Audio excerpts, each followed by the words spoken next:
I spent close to 40 years, about 39 years, as a professor at Arizona State University in both the law school and the psychology department. You cannot hear me. The feedback. You have to walk away from the mic. Spread that mic. I think the mic on. Can we just turn this mic? Can you hear me now? Yeah. So let's just turn this mic off. Okay.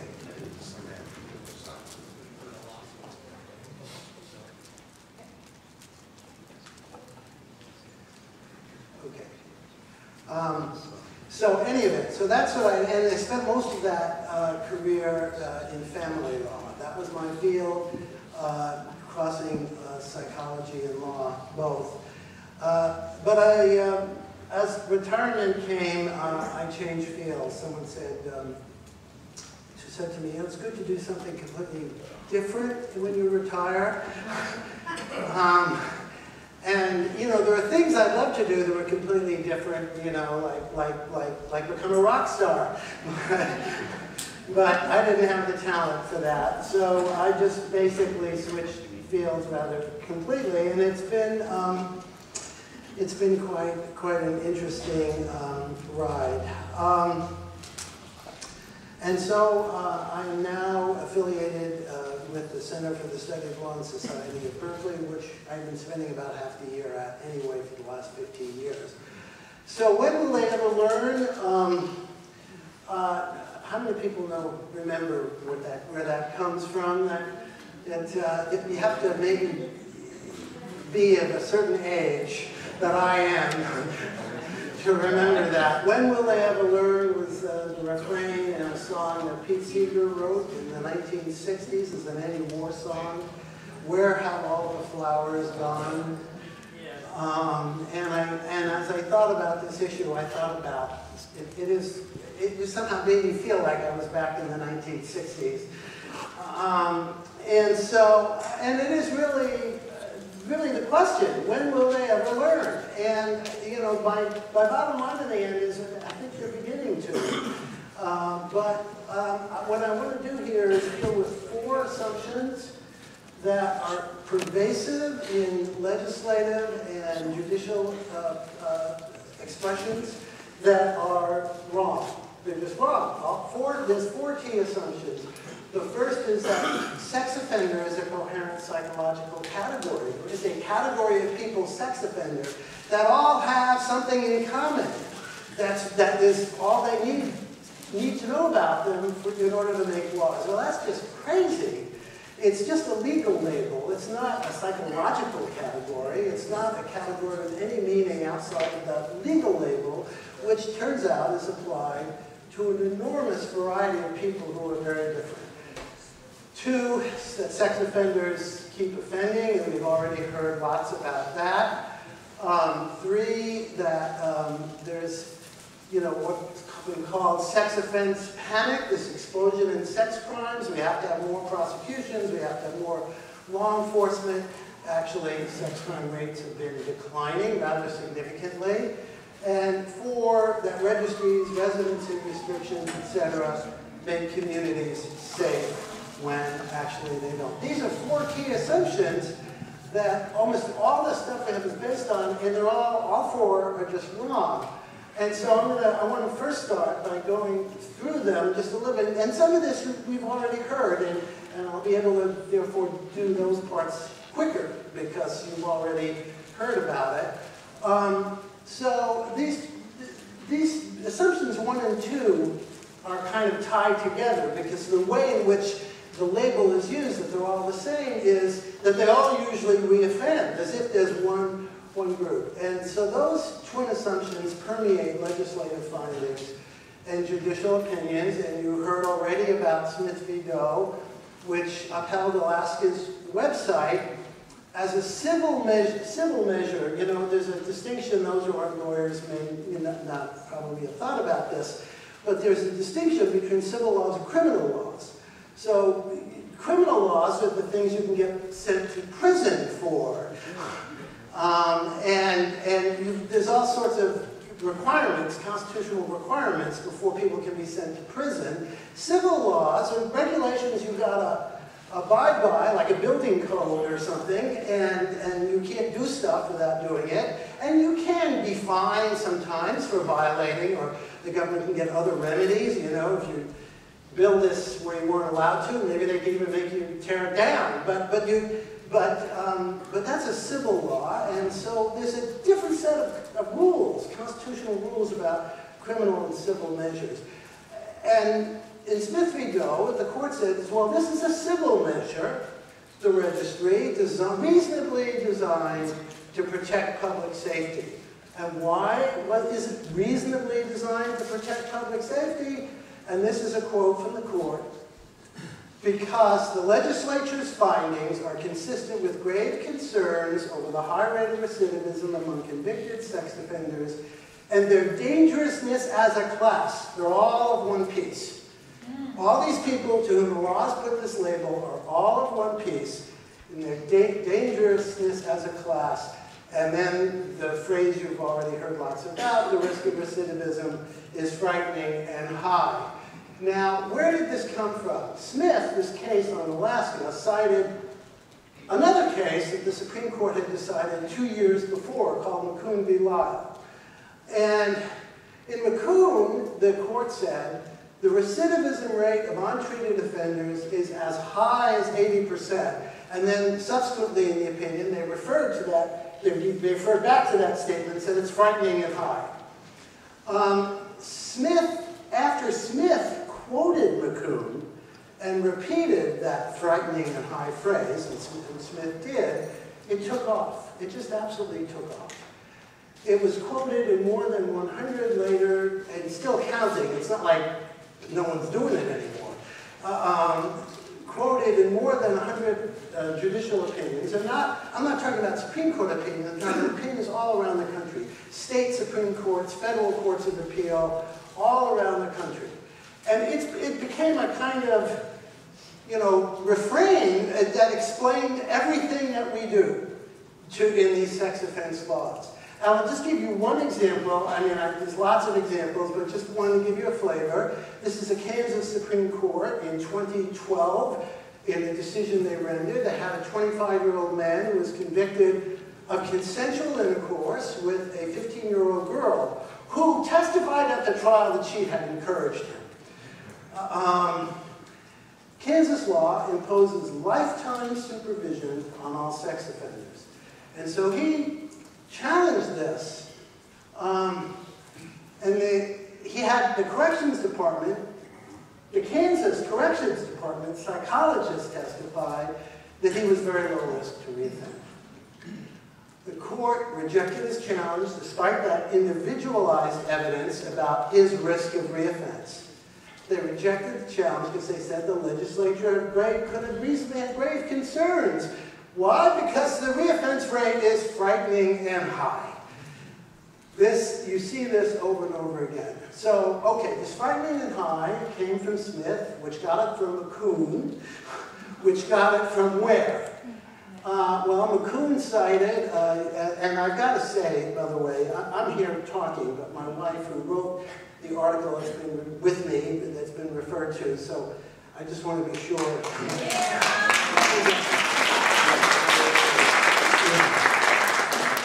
It's a very important part of this. I'm the talker, but I'm, there's a lot of work here that is not all mine, that's for sure. Any event, so McCoon cites this practitioner's manual from the U.S. Department of Justice that had been referenced, had been cited to them by actually the Solicitor General of the United States, who filed an amicus brief in support of the state in that case.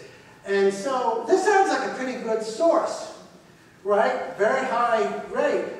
I mean, the Solicitor General of the United States is the Justice Department manual. Well, it turns out, if you go look at that manual, that practitioner's guide, it doesn't have any data of its own. The Justice Department didn't do any studies. This thing just refers to a 1986, this is 2002, a 1986 article in Psychology Today. Now, Psychology Today is not a professional journal. It is not where people publish studies that they had peer-reviewed. Now, Psychology Today is a popular magazine. And it had this single sentence: most untreated sex offenders released from prison go on to commit more offenses, indeed as many as 80% do. And that's a very interesting sentence. If you go find that article, it's hard to find actually. I had to get my librarian to search it down for me because it's not on the web, it's too old. There's no footnote. There's no citation to anything. It's an assertion. It's a bare assertion. And who is the asserter? He's a rehabilitation therapist. He has no degree, any research degree of any kind. He's got a master's degree in rehabilitation therapy.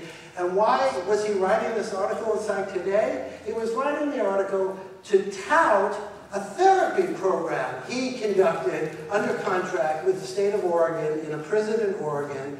And what the full sentence, what the full paragraph says is, people who take my therapy program, they don't reoffend, unlike all these other folks who reoffend at rates as high as 80%. In other words, it was a commercial.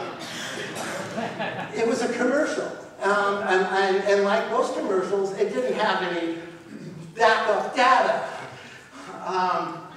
And so, you know, this was what was the basis of this opinion. It's really quite astonishing.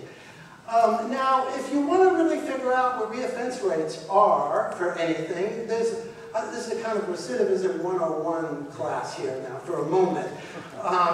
What should count as reoffense? You got to answer a bunch of questions if you want to calculate a reoffense rate. So the first question: what should count as reoffending? What are you going to count? You could count just sex crimes, or you could count much more. Well, if you want to answer that question, you've got to ask, why are you asking the question? If you're asking the question because you want to have a sense of what the risk is that somebody will commit another sex offense, then what you want to know is what's the rate at which they've committed sex offenses. You don't want to ask about, did they shoplift? Did they go to the bar with some buddies when they were on parole, and that was not allowed under their parole conditions? I mean, you know, so you've got to look at sex crimes. So that's number one. That's what you ought to be counting, sex crimes. Number two, how long a time do you have to follow them? Because if someone says the rate of reoffense is 2%, 8%, 80%, you've got to talk about, well, how long did you follow them? Because then, you know, you might expect the longer you followed a group, the more people in that group will reoffend. The more you keep following, you know, maybe some reoffend in the first year, but some don't, but they reoffend in the second year, or the fifth year, or, you know, whatever. So that's a truth, but there's also a companion truth, which is that at some point, as you follow them, those who haven't yet reoffended are very unlikely to do so in the future. Because the greatest truth in criminology, the most well-substantiated fact, is that the best predictor of reoffense in the future is, or the absence of reoffense in the future, is the absence of reoffense in the past. That's the single best predictor. And that's true for all criminal offenses. And it's true for sex offense, it's true for everything. So that's a good question. When does that point come? Because that actually, you know, for a lot of this is very important. What's the point at which that reoffense rate's really gone down? Well, the data has to tell us. So we're going to get into that in a moment. Third thing you've got to figure out is, are you going to try to get a reoffense rate for sex offenders? I mean, then you're buying into this notion there's no distinction amongst them. They're really all the same. And that's not sensible. So you probably want to figure out a more logical way to look at it. You could do it by the offense that's committed. You could do it by other things. Okay, so I'm not going to, you know, compare the real facts to the assumed facts. They're all the same. They all share a high offense rate. That's the assumption. And then the assumption, too, they usually reoffend. So I'm going to just quickly show you. You've seen some of this data already. So I'm going to just take, for this purpose, You could break it down by groups in lots of ways. But just for this purpose, I'm going to just look at people broken down by their risk rating on the static 99R. And you saw some of that data already, that graph that Janice was telling you how to find on the website, which Catherine, I think, is making copies available. That's this data. And just to explain about the static 99 for a moment, it's a valid predictor, and when I say it's a valid predictor, what I mean is studies have been done that look at the actual reoffense, the occurrence of new offenses by people, and compare that to their scores on the static 99, and it turns out that you can predict, not perfectly, that's for sure, but a lot better than by chance, and a lot better than the predictions that parole officers would make if they were just asked to make a judgment. I know a lot of people get upset about actuarial measures like the static 99. I can tell you every study has shown that if you let parole officers or other professionals in the field adjust the static 99 score so it accords more with their intuitions, it's not just that that adjusted score is less accurate. It's less accurate because systematically they raise the risk level. So you're going to get higher predicted risk from the judgments of people than you will get from the static 99. But it's been validated, this particular test, for just released adult males who committed a contact sex offense. So it's not actually any good for any other category of people. Just released means, you know, they just got out of prison in the last year or two. If you use the static 99 10 years after they got out of prison, it's not a valid measure. Carl Hansen, the inventor of it, says it's not a valid measure. Okay, so 20-year reoffense rate, if you follow people for 20 years, by risk level at release, and this is the older data which you saw in the graph, 3 risk levels: low risk, 5%, medium risk, 10% will reoffend after 20 years. If you follow them, 10%. High risk, and this is really interesting. The high risk people, 25% reoffend over the course of 20 years. That also, of course, means 75% do not.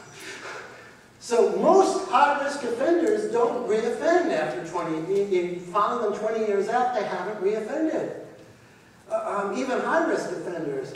And, as was earlier pointed out, if you look at the California registry, less than 8%. I don't know exactly how much less. It's hard for a variety of reasons to figure out. But less than 8% of all the people in the California registry would be classified high risk on this. So someone who hasn't reoffended in 20 years is very unlikely to do so in the future. And then the question is, well, how unlikely does it need to be? I mean, if you want to say, gee, we ought to, this risk is so low, it's ridiculous to apply any sort of special scrutiny to these people and burden them with all kinds of restrictions. And so you sometimes hear people say, well, it should be 0 risk, we can't take any chance. Well, the problem with that is there is no group in the population that's 0 risk. There is no group in the, if you say you have to have 0 risk, then we have to register all teenage girls. Some of them will commit a sex offense. So you can't do that. It's just not doable. So what you've got to do is you've got to, the premise is special scrutiny because they're on a higher risk level. Higher risk than what? Than who? You've got to have some benchmark against whom to compare and say, okay, well, you ought to look at groups that we don't put on the registry because presumably their risk level isn't so high that we need to put them on the registry. Well, one group we don't put on the registry is non-sex offenders. People who serve some time in prison for something or other, but it's not a sex offense. They don't go on the sex offense registry. Mostly. We heard some counterexamples today. But as a general matter, they don't go on. So their 5-year sex offense rate is between 1% and 2%. Their 5-year sex offense rate is between 1% and 2%. So you might say then, look, if the sex offender reoffense rate for some group is between 1% and 2%, 1.5%, or at least under 2%, they don't belong in the registry. Otherwise, why are we putting all these guys on it? Why isn't everybody who's shoplifted or you know, burgled or whatever, why aren't they all on the registry too? So when does a sex offender, when does a reoffense risk go below 2%? I'm still sticking with my group divided into these 3 risk categories. For those, actually, this is an updated data that Hansen is not fully published yet, but I have access to it. For those initially average risk or less, year 10, average risk, year 10, above average risk, year 15. The most risky people, he has these 5 categories in this latest thing. So the well above average risk group, if they haven't reoffended by year 20, then the risk that they'll offend in the future is under 2%. So sex offenders are just like everybody else who commits a crime. 97% of felons in general who are clean for 10 years are still clean 10 years later. And that's true for most sex offenses also. Now we're on to number 3. Sex offense panic, this explosion in sex crime rates. And actually, as I say, they've been declining. I can't, you know, do a whole thing, on this, but just a glimpse into the data. Sexual assault rates have dropped more than half between 1995 and 2014. There were 2.6 rates on sexual assaults per 1,000 people in the population. In 1995, by 2014, it was down to 1.1. That's federal data, the National Crime Victimization Survey, which is generally regarded as the most, you know, it's probably the best source that you could have. So, okay, there's been a general crime rate decline. A general crime rate decline. So this decline in sex crimes is consistent with the decline in murders, the decline in all violent offenses. So it's not different. Okay. Now, what about child sexual abuse? This is very interesting. 1990, 23 per 10,000 children under 18. In 2010, went down to 8.6. Now, this is not because, and people say, well, they're not all reported. Well, that's true, they're not all reported. I guarantee you a higher percentage of them were reported in 2010 as in 1990. My guess would be a higher percentage was reported in 2010 than in 1990. But the rate of reported ones went from 23 per 10,000 down to 8.6. And this is data by a research outfit at the University of New Hampshire that's generally thought of as the best source of data for this kind of stuff. So, okay, there's a problem if you're in the business, you know, if you're in law enforcement and you want to prove to everybody how good you are at suppressing all this explosion in sex crimes. How do you increase prosecutions when the rates are going down? Fewer people are actually committing crimes. Well, the answer is you arrest people you haven't arrested before, and this is a really interesting graph. This is federal prosecutions of child sex exploitation offenders. That's the language of the federal government here. Okay? Now, so look at this. I guess this doesn't work on there. But at the bottom, the 2 bottom lines, you know, one is sex abuse, one is sex transportation. In the federal government, if you take someone across state lines or something, you know, that could be. But sex abuse, I mean, it just hasn't gone up at all. What's gone up? Child pornography prosecutions. And that's only 2006. Sorry? That's only 2006. And that's only 2000, yes, because that's when they prepare that graph. It's gone up more since. That's absolutely right. Yeah, so this is really interesting. The people you're arresting now are the added people. They're not the same. They're not the same as the people you arrested before.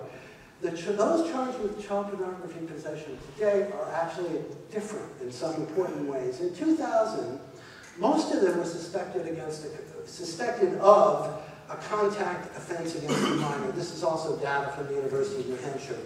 We're talking to police departments that arrest people. It's data they get from the police departments that arrest people.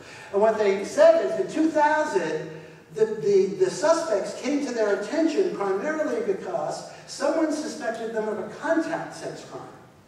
And so then they were investigated, and people went to their home, and searches were done. And they may or may not have found evidence of a contact sex crime. They found evidence of child pornography possession. 2009, 80% were investigated without that ever, no one had ever suggested they committed a contact sex offense. So this is a big difference. And lo and behold, when you go investigate people who no one has ever suspected of committing a contact sex offense, you generally don't find any evidence of a contact sex offense, which is what happens in 90% of these cases. So this is even the most astonishing data. This is people charged with production of child pornography. In 2000, there were 402 that were in this database from the University of New Hampshire. 380 out of the 402 were adults. 2009, most of them were minors. Most of them were minors. These are what? Kids doing selfies and sending them to their classmates. They're guilty of production of child pornography. Yeah, oh, absolutely, yeah. Okay, well, another way you could investigate risk is by offense category. Some categories are distinctive. This happens to be one that's not, and there's a lot of data on this, but I'll just give you this one quote from the Federal Bureau of Prisons. Hired some psychologists who did a study about, what about the therapy program in prison for people, because the federal government, most of the people the federal government has in prison for a sex offense is child pornography possession. Because the federal government generally isn't in the business of prosecuting people for sex assault and rape and stuff. I mean, if you do it in a national park, maybe, or on an Indian reservation, but generally that's a state crime. Most of the people in prison, in federal prison, for a sex offense are in prison for possession of child pornography. Well, they hired these psychologists. What psychologists decided is, it would be stupid to waste money giving these people therapy in the hope that we'll reduce the reoffense rate, because the reoffense rate's already so low, there's no chance we can bring it lower. That's the Federal Bureau of Prisons. Okay, finally, registries, residency restrictions, and websites make communities safer. Of course they do. The data says most restrictions don't make people safer. Residency restrictions. It turns out, this is an interesting thing that's often missed, very few perpetrators of sex crimes are the neighbors of their victims. That's pretty never, but it's not usually the case. Website and public notification, this is not proof. There is data that shows, a lot of it done by J.J. Prescott, an economist at the University of Michigan, and also another woman who's an economist who's a student of his, on how these measures don't reduce crime rates, don't reduce sex crime rates. But if you want, why is it they don't reduce sex crime rates? That's really what I'm now. One reason residency restrictions don't is that, as I say, the victims are not, the people who attack them are not usually their neighbors. Well, public notification and websites, again, the data shows little effect. Why is that? I call it sort of the big haystack with missing needles effect. The high-risk needles are lost in this very big haystack full of low-risk people, right? There's just a handful who are, and even the high-risk aren't that high-risk typically. The people who are really high-risk don't get out of prison, or they get simply committed, or something. And not all of them are really high-risk, but certainly if the government thinks they are, that often is what happens. So you have this huge haystack with a few, but then there's a lot of missing needles. 95% of all sex crimes are committed by first offenders. So they're not going to be in any registry, because they've never committed a sex crime before. That is part of course, the fact that there's, for most of these categories, a low reoffense rate, So they're not committing another one. Most of the people who commit sex crimes are first-time offenders, and then, of course, many of the needles are in the family, and the registry is not going to help very much with that. So here, we're getting to my point. I do think courts are beginning to learn something about this. And I can't go over all these cases, and you've heard a little bit about Doe v. Snyder. I'm going to talk some more about Doe v. Snyder, and I'm going to talk about Taylor, which is the decision the California Supreme Court rendered a couple of years ago. And we have here with us Laura Arnold, she's somewhere here, I think, who deserves a great credit for having won that case.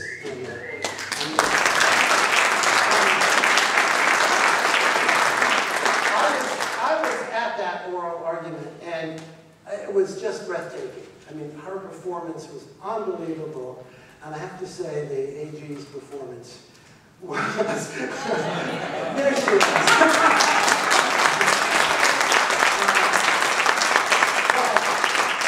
I'm going to briefly also mention another case that's before the Supreme Court, Packingham. Okay, well, first let me talk about Taylor. So an issue in Taylor was blanket residency restrictions that were enforced against all state parolees who were on the registry. So they might actually be paroled for something that wasn't even a sex offense because they committed a sex offense 2 decades ago. They're on the registry, and now they are on parole for shoplifting or something, but it was enforced against all state parolees. A blanket residency restriction. And this is what the court held, right?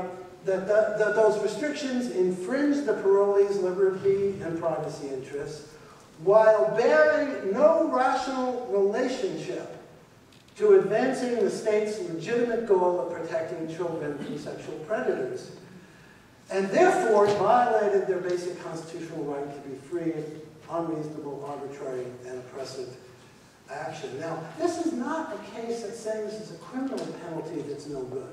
This is a case that's saying this is a civil measure, in effect, that's no good. It's no good because it has this bad impact on people, that is bad enough that some of their constitutional rights are put in peril, and it turns out it's arbitrary, violated their right to be free of unreasonable, arbitrary, and oppressive official action. Why? Because they have no explanation for doing it, because it turns out, although they claim the reason is to improve public safety, it actually didn't do that at all, and maybe it made it worse. And that required, of course, the building of a record, a factual record, and that's one of the things that Laura succeeded in doing below, and that was really critical to the case. So the Taylor takeaway, burdensome restrictions like residency must be justified by the actual risk posed by that offender. Blanket restrictions are no good. And the restriction has to reduce the risk. It has to actually have some effect that is consistent with your explanation for why you're imposing it. So that's a very powerful precedent. And it's a precedent that can be employed beyond the facts of Taylor. Reasonable individualized restrictions connected to the risk posed by a particular offender, okay. Blanket rules are not. Now, Doe v. Snyder is a federal case. And you've heard some about it. And it's a challenge to Michigan's residency rules. You know, they added, and earlier Catherine, I think, gave you more detail on this, which is great, because I can really do this very quickly. You can just look at what's appearing on the board. I don't have to read it to you. But these were added restrictions imposed in 2006 and 2011 that were challenged by people who committed their crimes that got them on the registry before those dates. And so these 5 plaintiffs who made the challenge said, this is this is an ex post facto prohibition. You are violating the constitutional prohibition on punishing people more when you're enacting that additional punishment, or you're imposing it on them for something they did before you enacted it. So it's like today, what's clear, right, is if there's no law against possession of child pornography, which there wasn't for a long time, and now we adopt one, well, that's fine, but you can't go back and prosecute people for violating it who possessed it before you passed the prohibition. That's the classic example of an ex post facto criminal law. That's forbidden by the Constitution. Okay? So their argument was that's what this was. Now, in order to get in that, they had to say there were punishment. Because all the Constitution forbids is ex post facto punishment. So the Snyder Court, this is the Sixth Circuit Court of Appeals, very conservative judge, well, they concluded it was punishment, as Catherine earlier explained to you, and it had lots of arguments, and there's a very long sort of bunch of cases that explore how we figure out when something's punishment and when it's not. But this is, I think, the most important thing. And the court thought this was very important, too. They emphasized this in their opinion. The registration rules must be punishment because they have no rational connection to any non-punitive purpose.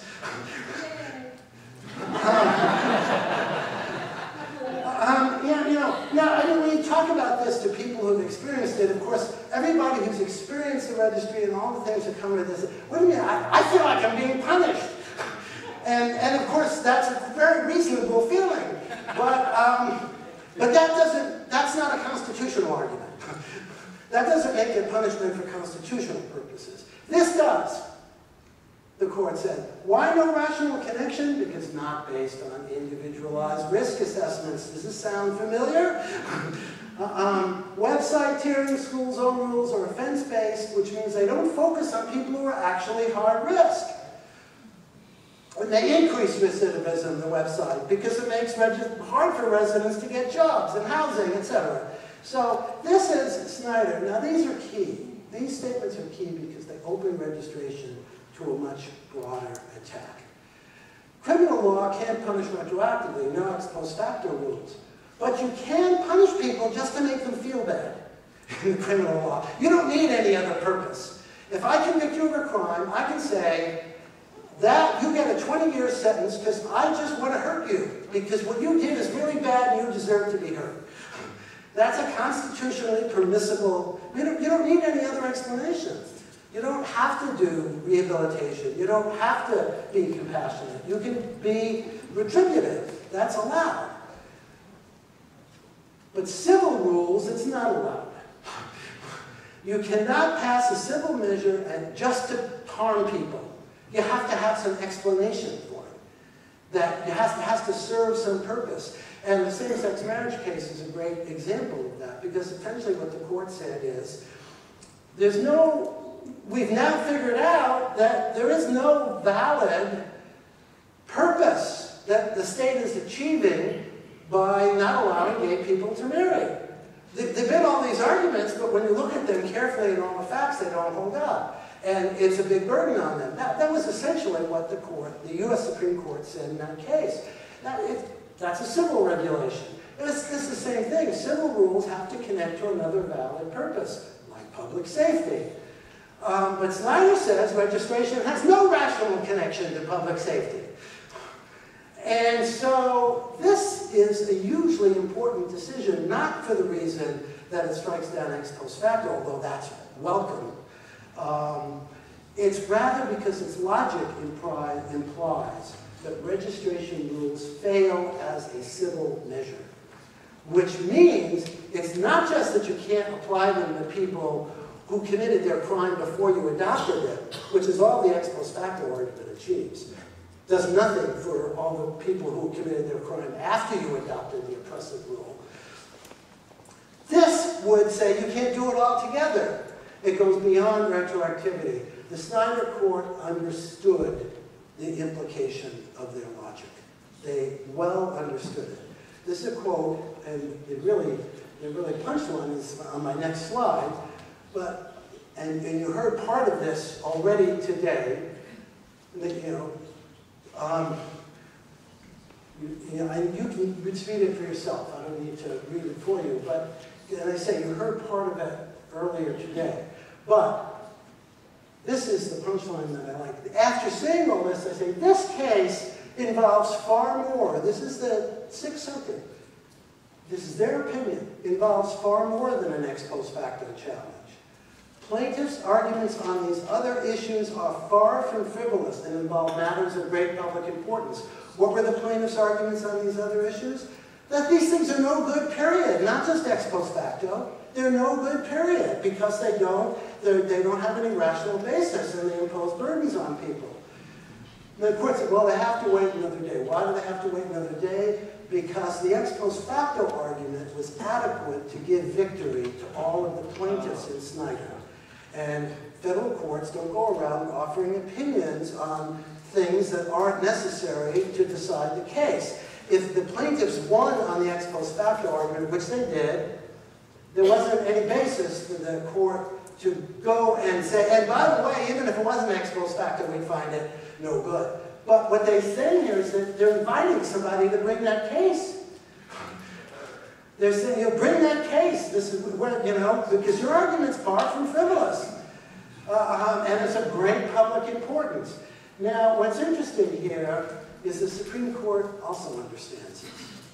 After Michigan, and this is, Vicki asked a question during Catherine's, and this is, I promised I'd get to it, and now I am. Michigan, of course, asked the Supreme Court to review the Sixth Circuit opinion. They asked them quite a while back, actually. And what happened then is the brief of the state of Michigan in their request was, it sort of raised the stakes, because what the state of Michigan said is, you can't let this stand. If you let this Sixth Circuit opinion stand, this is what they said in their briefs, this is going to imperil the entire registration system.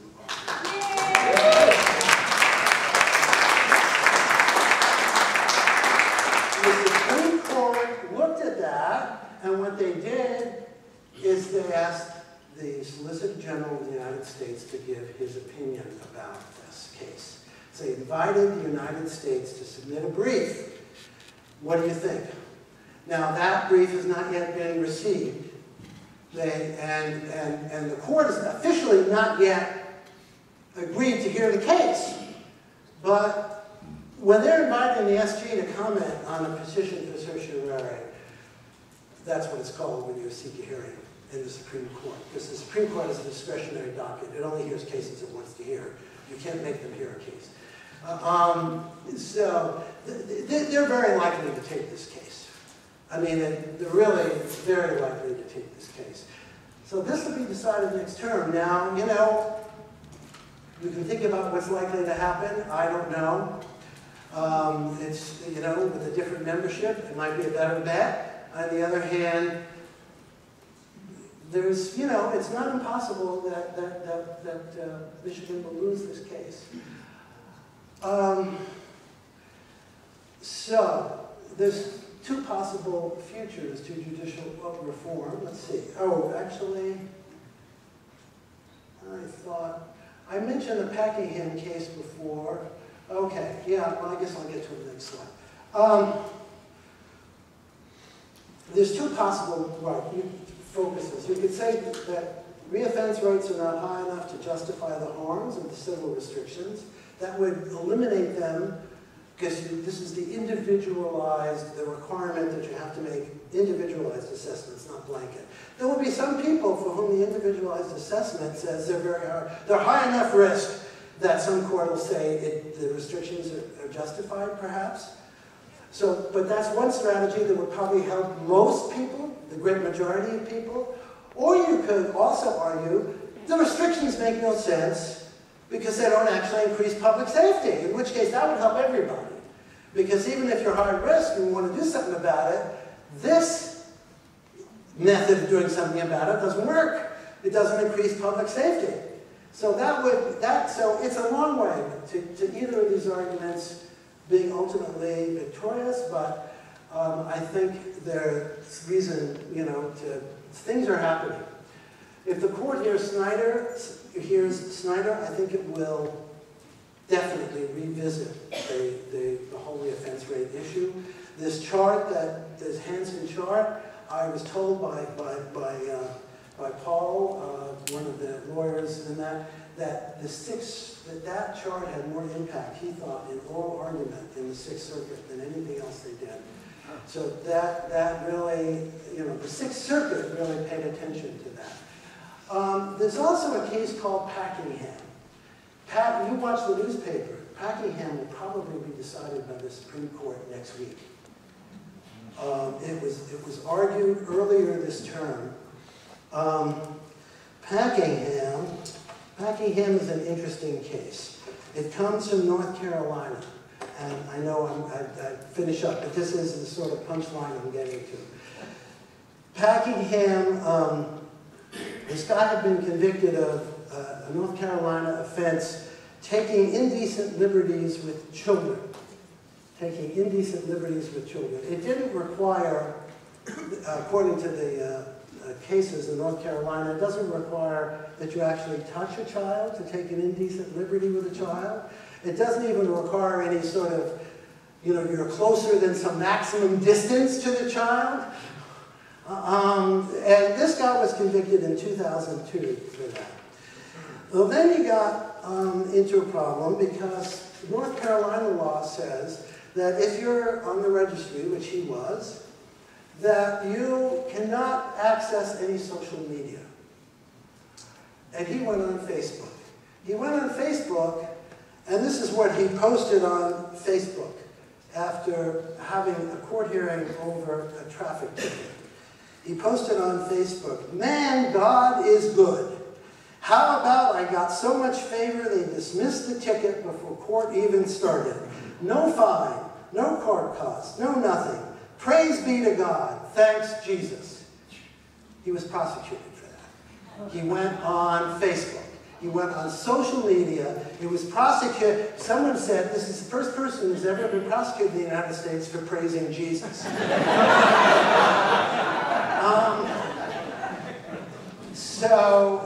And that was sustained by the North Carolina Supreme Court. The U.S. Supreme Court granted hearing in it. They heard hearing some months ago. It's one of the few remaining decisions that they've not yet, from this term, that they've not yet handed down an opinion. The lawyer for North Carolina, if you go read the oral argument, got up at the beginning of oral argument and said, "Your Honors, the reoffense rate for sex offenders is frightening and high." So that's there, and Justice Breyer has said that it's mostly a First Amendment. A lot of people haven't paid attention because it's a First Amendment case, and the court could just say you can't do this, we don't care, because it's too much of a burden on this guy's First Amendment rights to express himself. But as Justice Breyer said in oral argument, it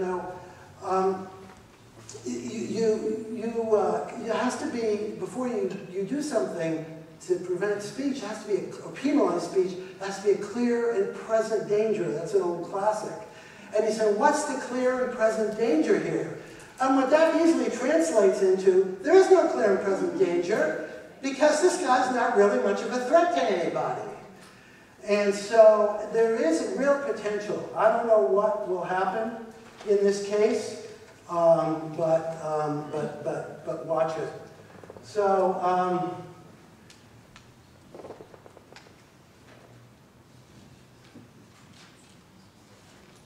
I think that, we've got two possible routes. The California Supreme Court route, I think, may be more hopeful than the U.S. Supreme Court route. And then they're trying to get California Supreme Court to expand Taylor, to go beyond residency restrictions, to websites and stuff. It's a better, in terms of judges that might be willing to hear those arguments, it's a better court for us than the U.S. Supreme Court is at the moment. Of course, neither route will be easy, but I think neither is impossible. So I think there is hope, and that's my talk.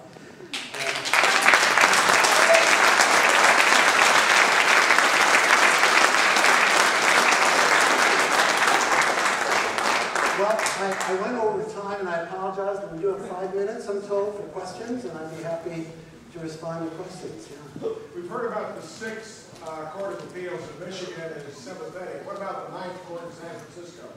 Well, the Ninth Circuit hasn't had a case like this, so it's one of the things that's humbling for somebody in my business is the difficulty of predicting. You know, no one would have predicted that the woman who wrote the opinion for the Sixth Circuit Court of Appeals would have written the opinion she did. She's she's respected. She's regarded as a very, you know, as a smart, intelligent, capable judge.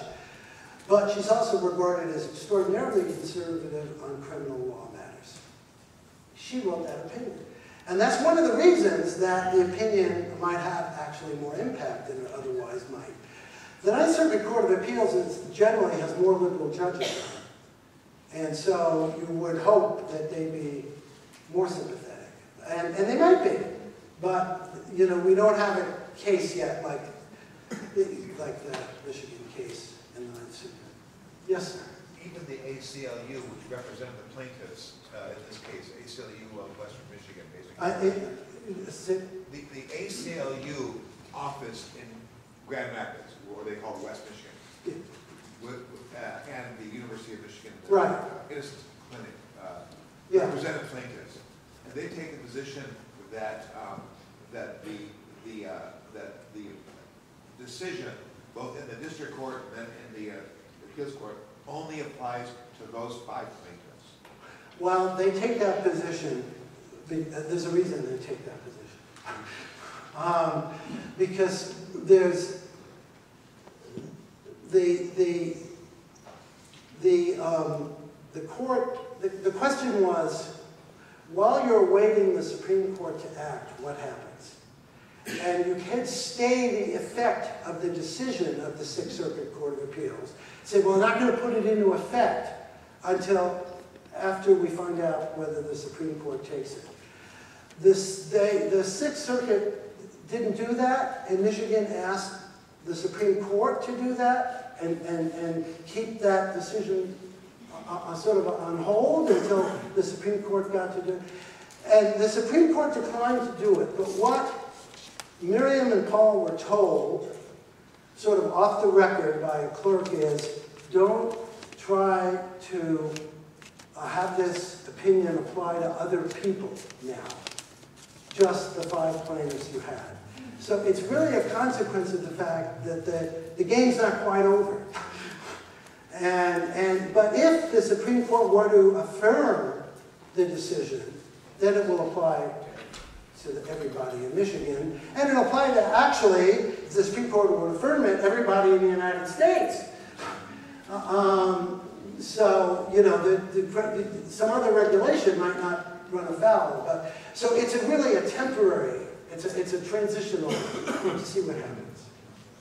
So, if the Michigan court only ruled on ex post facto, if the Michigan court only ruled on the ex post facto characteristic of that case and not the greater constitutionality, is that common for a court to just say, well, we have other reasons we believe, but we're not going to say. Yeah, it's generally regarded as proper form to limit your statements to those that are required to decide the case in front of you, and to not decide extra issues that you don't need to decide to reach a judgment. That's generally applauded, okay, as a kind of proper method. And so it is common, yes.